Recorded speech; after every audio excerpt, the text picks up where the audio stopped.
And tonight, I'm announcing that we will join our allies in closing Russia off Ukraine American യുദ്ധ airspace പശ്ചാത്തലത്തിൽ to all Russian flights. State of union അഭിസംബോധന ചെയ്തുകൊണ്ട് American president Joe Biden സംസാരിക്കുന്നു.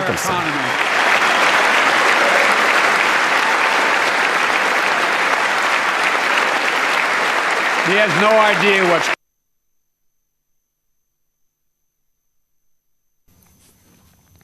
യുക്രൈനിൽ ആക്രമണം അതിതീവ്രമാക്കുകയാണ് Russia.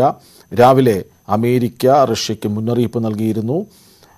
കണ്ടു നിൽക്കുമെന്ന് കരുതേണ്ട പാശ്ചാത്യ രാജ്യങ്ങളും അമേരിക്കയും ഇടപെടേണ്ടി വന്നാൽ ഇടപെടും എന്ന സൂചന തന്നെയാണ് നൽകിയത്. ജോ ബൈഡൻ കടുത്ത വിമർശനമായിരുന്നു നടത്തിയത്.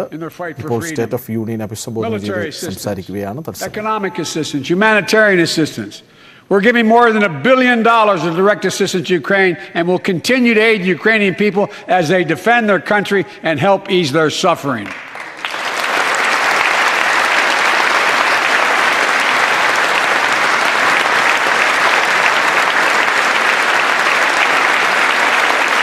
But let me be clear, our forces are not engaged and will not engage in the conflict with Russian forces in Ukraine. Our forces are not going to Europe to fight Ukraine, but to defend our NATO allies in the event that Putin decides to keep moving west. For that purpose, we have mobilized American ground forces, air squadrons, ship deployments to protect NATO countries including Poland, Romania, Latvia, Lithuania, and Estonia. And as I've made crystal clear, the United States and our allies will defend every inch of territory that is NATO territory with the full force of our collective power. Every single inch.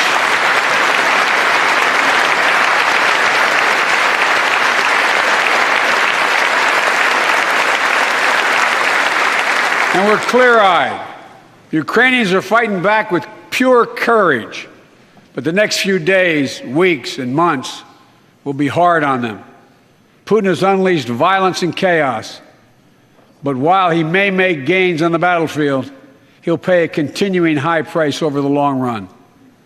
And a pound of Ukrainian people, the proud, proud people, pound for pound, ready to fight with every inch of energy they have.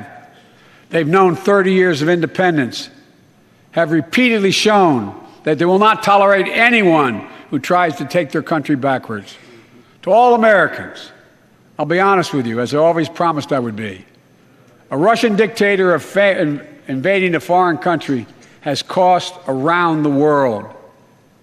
And I'm taking robust action to make sure the pain of our sanctions is targeted at the Russian economy, and that we use every tool at our disposal to protect American businesses and consumers. Tonight, I can announce the United States has worked with 30 other countries to release 60 million barrels of oil from reserves around the world. America will lead that effort, releasing 30 million barrels of our own strategic petroleum reserve. And we stand ready to do more if necessary, united with our allies. These steps will help blunt gas prices here at home, but I know news about what's happening can seem alarming to all Americans. But I want you to know we're going to be okay. We're going to be okay. When the history of this era is written, Putin's war in Ukraine will have left Russia weaker and the rest of the world stronger.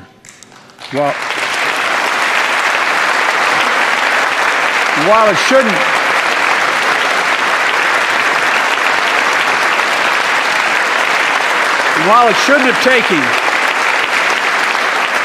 have taken something so terrible for people around the world to see what's at stake, now everyone sees it clearly.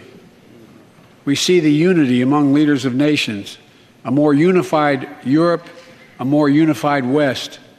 We see unity among the people who are gathering in cities and large crowds around the world, even in Russia, to demonstrate their support for the people of Ukraine.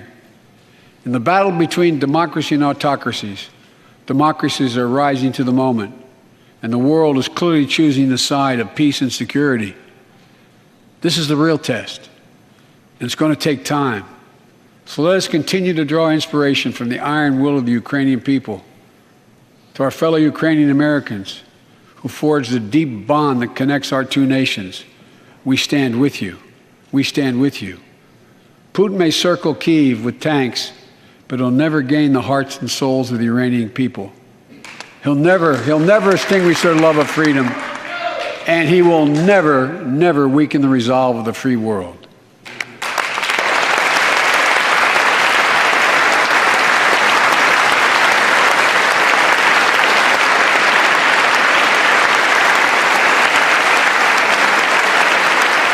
We meet tonight in an America that has lived through two of the hardest years this nation has ever faced. The pandemic has been punishing, and so many families are living paycheck to paycheck, struggling to keep up with the rising cost of food, gas, housing, and so much more. I understand, like many of you did. My dad had to leave his home in Scranton, Pennsylvania to find work. So like many of you, I grew up in a family when the price of food went up, it was felt throughout the family. It had an impact. That's when one of the first things I did as president was fight to pass the American Rescue Plan. Because people were hurting, we needed to act, and we did. Few pieces of legislation have done more at a critical moment in our history to lift us out of a crisis. It fueled our efforts to vaccinate the nation and combat COVID-19, delivered immediate economic relief to tens of millions of Americans. It helped put food on the table. Remember those long lines of cars waiting for hours just to get a box of food put in their trunk? It cut the cost of health care insurance. And as my dad used to say, it gave the people just a little bit of breathing room. Unlike the $2 trillion tax cut passed in the previous administration that benefited the top 1% of Americans, the American Rescue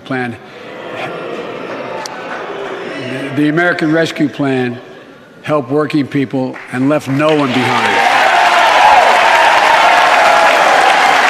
Folks,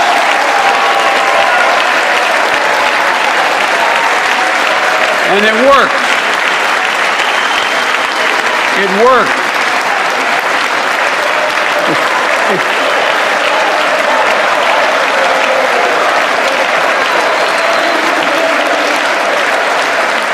It worked. We created jobs, lots of jobs. In fact, our economy created over 6.5 million new jobs just last year. More jobs in 1 year than ever before in the history of the United States of America. The economy grew at a rate of 5.7 last year, the strongest growth rate in 40 years.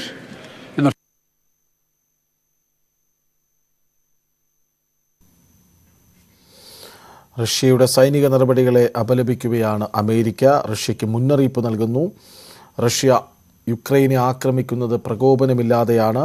യുക്രൈനൊപ്പമെന്ന് പലവട്ടം ആവർത്തിച്ചു പറയുന്നു Joe Biden. Look, Vice President Harris and I ran for office, and I realize we have fundamental disagreements on this, but ran for office with a new economic vision for America. Invest in America. Educate Americans. Grow the workforce. Russian നുണകളെ സത്യം കൊണ്ട് ചെറുക്കും. Putin ലോക സമാധാനത്തിന് തന്നെ ഭീഷണിയാണ്. Russian വിമാനങ്ങൾക്ക് US വിലക്കേർപ്പെടുത്തുന്നു. കടുത്ത ഭാഷയിൽ റഷ്യയെ വിമർശിച്ച്, പുടിനെ വിമർശിച്ച് ജോ ബൈഡന്റെ സ്റ്റേറ്റ് ഓഫ് യൂണിയൻ അഭിസംബോധന തുടരുകയാണ്. ഈ ബുള്ളറ്റിൻ പൂർണ്ണമാകുന്നു. നമസ്കാരം.